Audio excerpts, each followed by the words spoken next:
Hello everyone, my name is Rupali Nilesgi and today in this video we are going to learn how to build center tap full wave rectifier on multisim. Full wave rectifier.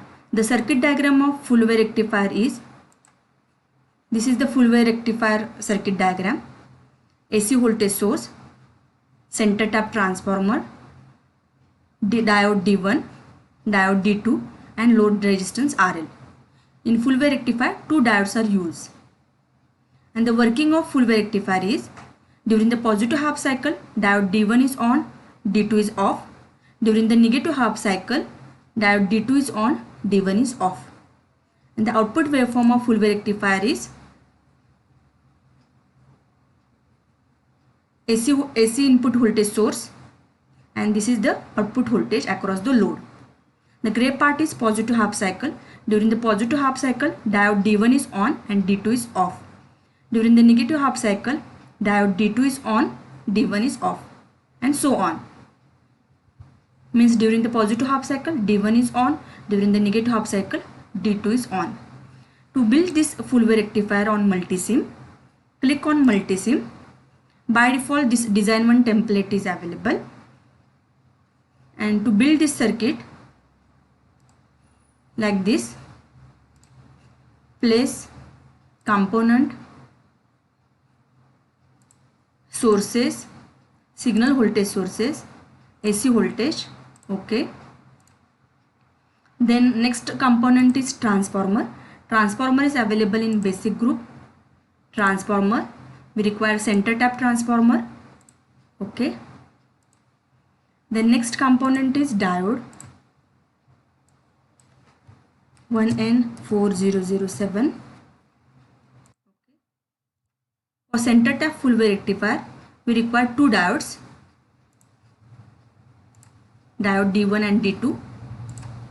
Next component is resistor.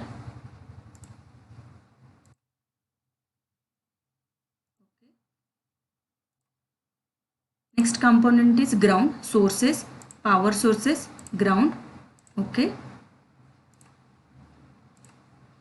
Then make the connection as per this circuit diagram.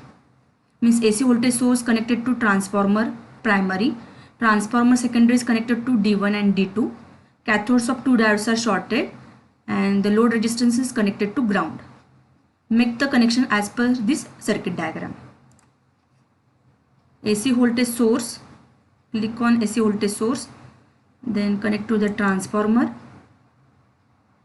the negative terminal to transformer, then output of transformer to diode D1. Next terminal, the second terminal is connected to diode D2. Short both the cathodes of D1 and D2. Load resistance to D1 and D2. Make the ground connection. To change the voltage source to 230, double click on this, 230 volt input and 50 Hertz. Okay. To see the waveform, oscilloscope is required. Oscilloscope is available on the right hand side, fourth option, oscilloscope.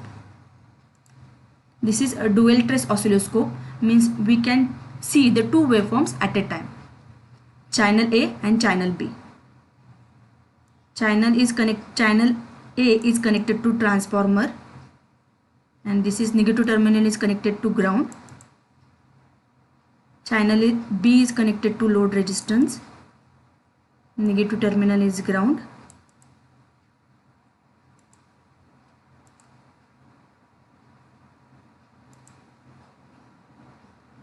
To differentiate between input and output, I am changing the color of output, means channel B, okay.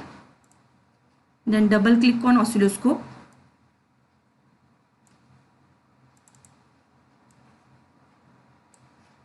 Then play button.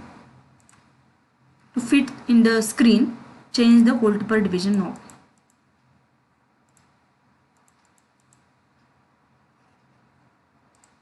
See, this red one is output of the transformer, and blue part is rectified output.